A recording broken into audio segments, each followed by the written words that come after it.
Okay, so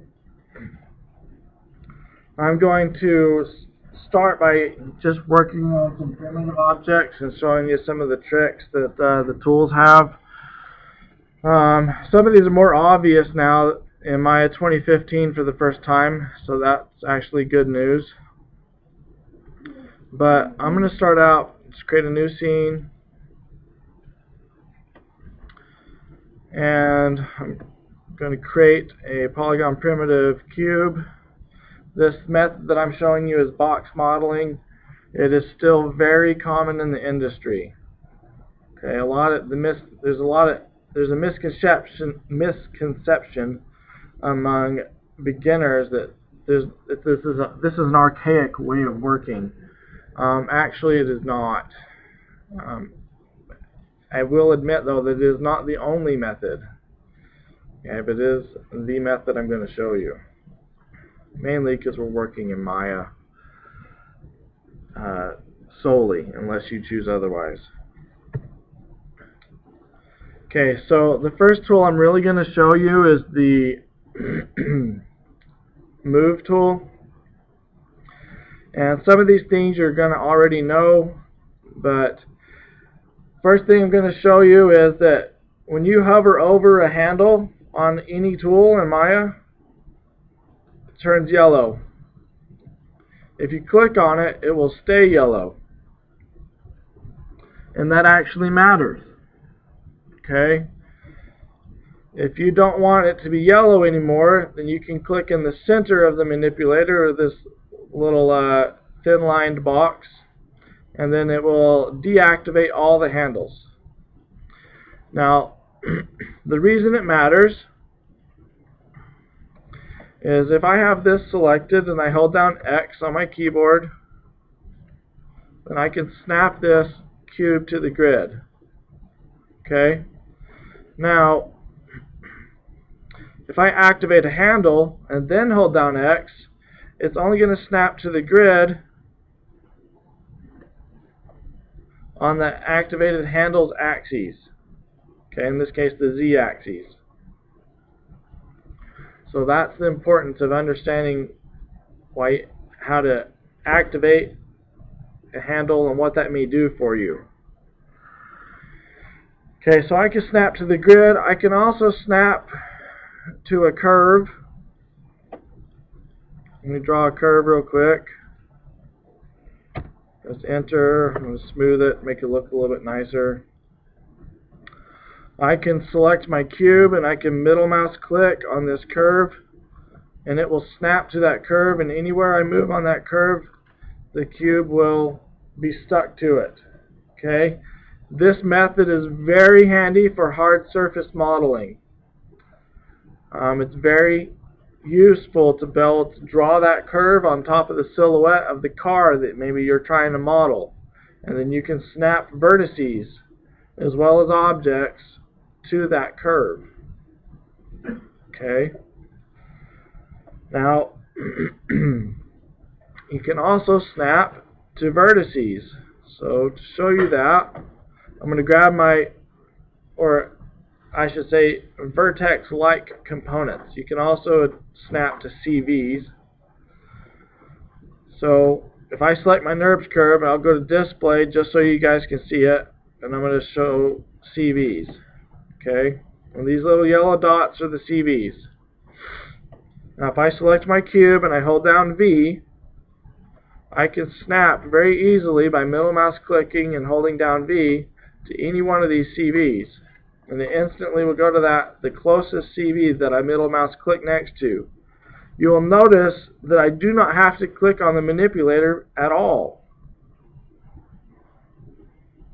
Okay? So it's hard to get faster than that. Now that works as well on other vertices for a model. So if you're trying to match up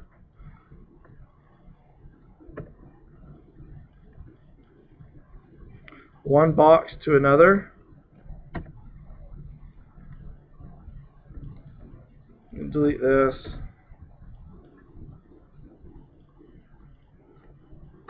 And this, let's say I want to merge these two together, and I need to get the vertices lined up exactly. So I go to vertex mode, select this vertex, and hold down V and snap it there. Okay, select. It's having trouble selecting the correct vertice. I select that vertice, hold down V and snap it there. Okay, V, snap it there.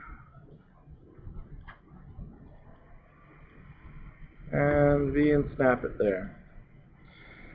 Now, if you just want it to be somewhere along that edge, it treats edges as curves. And so I could hold down C on my keyboard, and I could snap. Maybe they took that out. No, there he goes.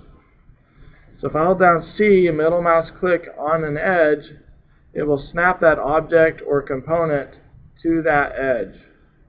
And I can drag anywhere on that edge and it will stay on it. So that also can be handy. Now, every now and then,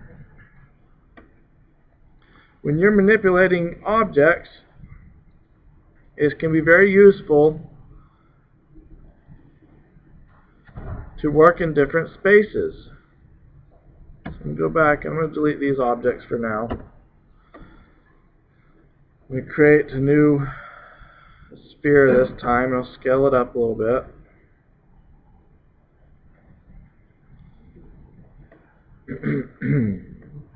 So we have these different axes that we can work on, the move axes.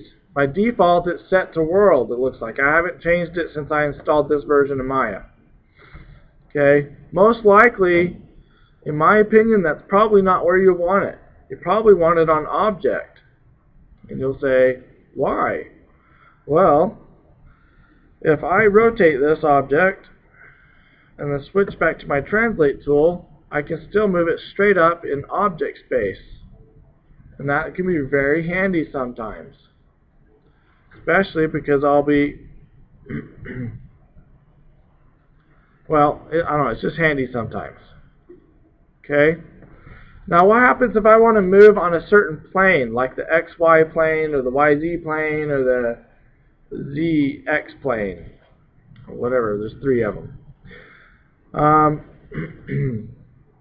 Well, in Maya 2015 you have these little panels you can click on, and that will move the object on that plane. Okay, so that can be handy. So you could say, I want it to move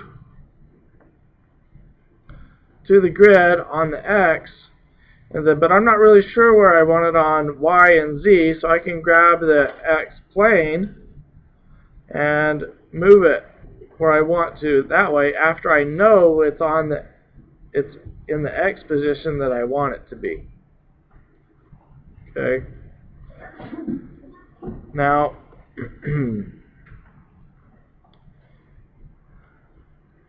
we also have a local mode. To be totally honest, I forget what the difference is between object and local. I always get them mixed up.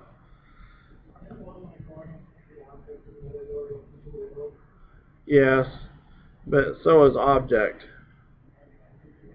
And so local, and the difference between world and the other two is pretty self-explanatory, but the difference between object and local, I always get confused.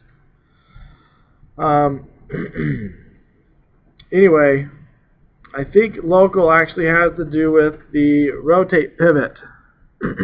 So let's verify this actually. I'll press 4 on my keyboard. With that object selected, I can go to display, transform display, local rotation axes. And okay, so that little axis in the center there, so if I deselect, you see that? That actually matches up the object with the object move axes. Okay, so what I think local is, and you may not understand this yet, but in order for an object to know how it's rotated, it has to know where it came from. And so I think the local mode is where its default rotate axis resides. Okay, maybe a little